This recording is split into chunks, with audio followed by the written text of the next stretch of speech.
Magandang araw mga kaibigan. Gusto ko kayong bigyan ng update tungkol sa NAIA.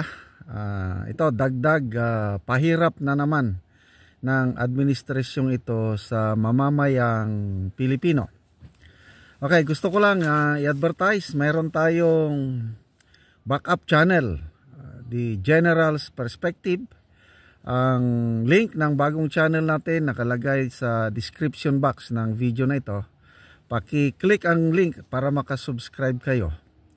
So bakit kailangang magkaroon ng backup channel? Nakikita ko merong effort ng Gorgor administration na ito na i-hack itong present channel natin na ito. Kagaya yung ginawa nila yung previous channel ko, yung The General's Opinion. Kaya salamat sa mga nag-subscribe na at salamat sa mga magsusubscribe. Patuloy po tayong maglalahad ng katotohanan kahit anong panggugurgur na gagawin ng administrasyong ito. Okay, so ito, pasakit na naman sa traveling public. Ang NAIA, merong plano na magdagdag ng bayarin. Terminal fee ba ito o basta mga sinisingil sa airport, both for local and foreign passengers, tourist. Kaya nagreklamo ang maraming grupo. So ang unang nagreklamo ito, Air Carriers Association of the Philippines, Board of Airline Representatives, Airline Operators Council, and then isang consumers group, Citizen Watch Philippines. Nirereklamo nila ang planong increase sa bayaran sa airport. Okay, ito yung plano. For local passengers, ngayon is 200 pesos per passenger. Itataas nila magiging 390 pesos. So ilang percent yan? Halos 100% eh. Mga 95%. Grabe, no?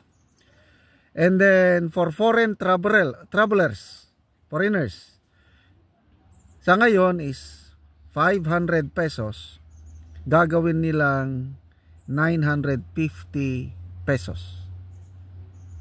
So ilang percent increase? Around 73%.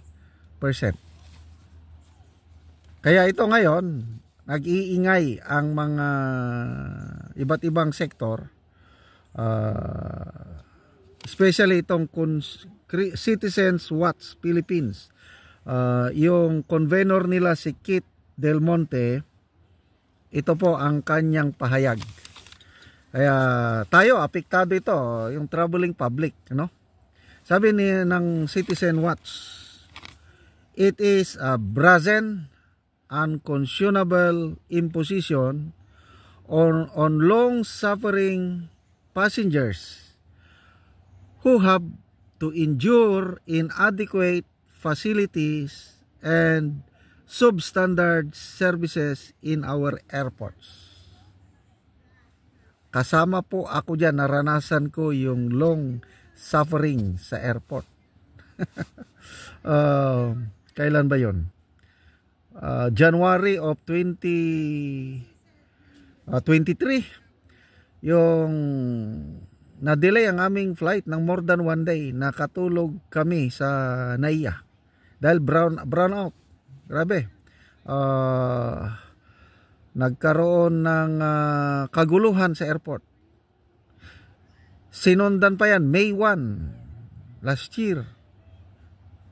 So ito yung sinasabi ng Citizen Watch Philippines na long-suffering passengers na nakakaranas ng substandard services in our airports.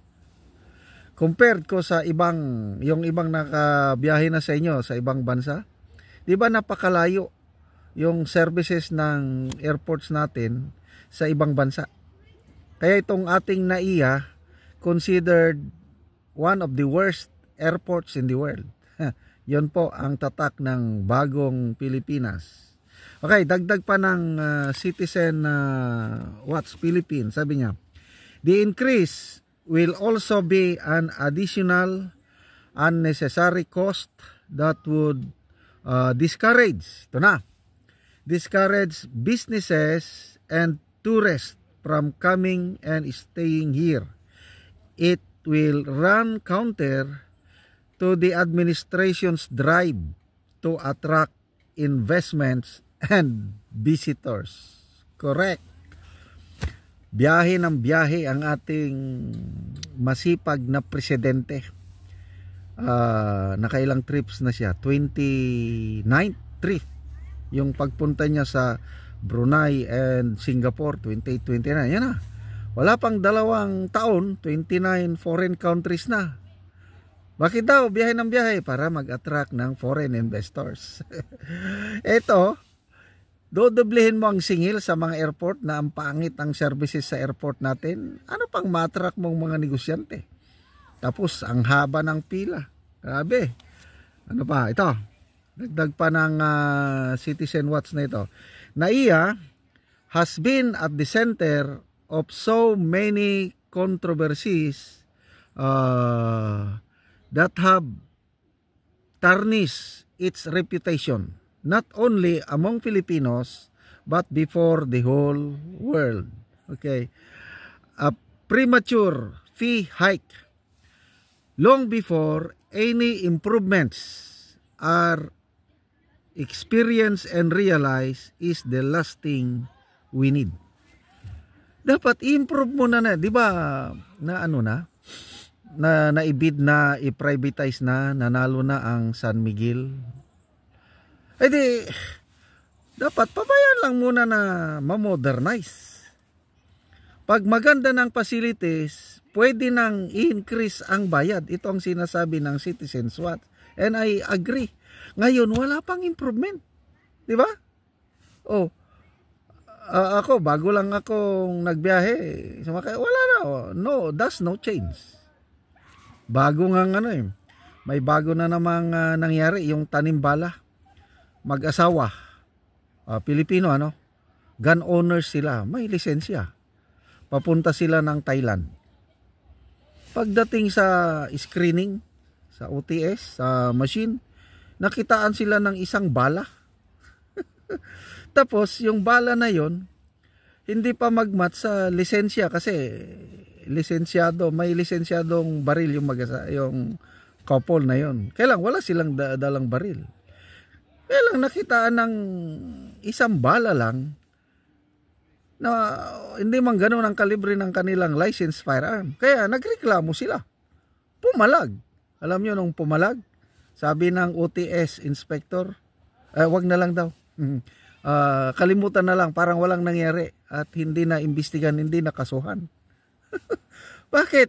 Kung talagang tunay na may bala doon, bakit hindi nila kasuhan at yun na booking.